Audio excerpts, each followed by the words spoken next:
খুলনা মহানগরীর ফুলবাড়ী গেট এলাকায় একটি বাড়ি নির্মাণ বিষয়ে প্রতিবাদ করতে গিয়ে প্রাণনাশের হুমকির মুখে পড়েছেন বলে অভিযোগ করেছেন মহানগর ছাত্রলীগের সাবেক সহসভাপতি শেখ জাফরিন হাসান। ফুলবাড়ী গেট এলাকায় শেখ আবুল কালাম আজাদের বাড়ির পাশে নতুন বাড়ি করেছেন সাদিয়া সুলতানা ইতি নামক এক মহিলা। কোনো জায়গায় ফাঁকা না রেখে শেখ আবুল কালাম আজাদের ঘরের সাথে মিশিয়েই বিল্ডিংয়ের দেয়াল গাঁথছেন ইতি।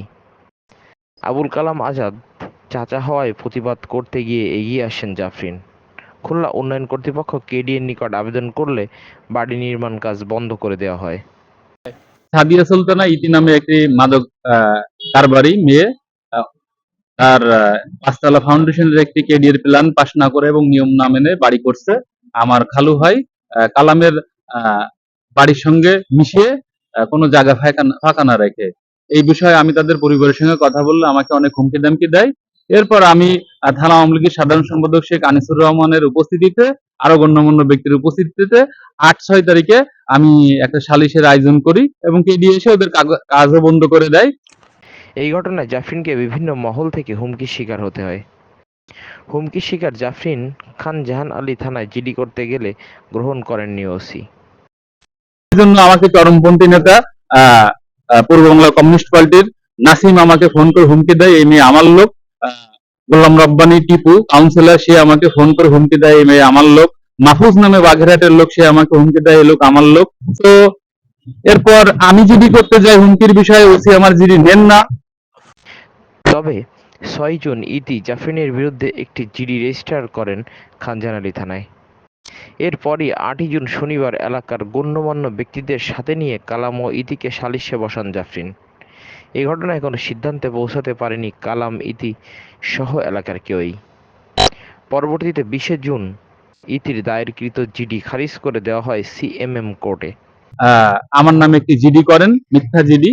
সেই জিডিটা মহামান্য আদালত গত ২০/৬ খারিজ করে দিলে ওই দিনই সাদিয়া সুলতানা ইতি থানায় যে আমার নামে একটি মিথ্যা মামলা করেন ৭ তারিখে ডেট দিয়ে। কিন্তু আমি ৮ তারিখে বিকালে এই সাদিয়া সুলতানা ইতিদের বাড়ি এই গণ্যমান্য ব্যক্তির উপস্থিতিতে সালিশ করলাম। তাহলে কিভাবে ৭ তারিখে আমি তাদের বাসায় যে কোনো অপরাধ করলাম, এটা তো আসলে আমার মাথায় আসে না। আপনারা এটা বিশ্লেষণ করবেন। তবে ২১ জুন জাফরিনকে নারী নির্যাতন মামলায় আটক করে খানজাহান আলী থানা পুলিশ। তবে খারিজ হওয়া জিডির একই বিষয়ে মামলা দায়ের হওয়ায় মামলা তদন্তকারী কর্মকর্তা খানজাহান আলী থানার এসআই অয়ন তীর্থ পাইককে লিখিতভাবে কারণ দর্শানোর নির্দেশ দিয়েছে মহানগর দায়রা জজ। নেয় সেটা আদালত খারিজ করে দেয়। তারপর আমাকে ২১ তারিখে ডেকে নিয়ে এই মামলায় গ্রেপ্তার দেখানো হয়। গত ৯/৭/২০২৪-এ মহামান্য দায়রা জজ আমাকে জামিন দেন এবং এই মামলা আমার নামে কিভাবে হলো তথ্য প্রমাণ ছাড়া এবং কেন অ্যারেস্ট করা হলো এই জন্য তদন্তকারী কর্মকর্তা অয়নকে শোকজ করেন।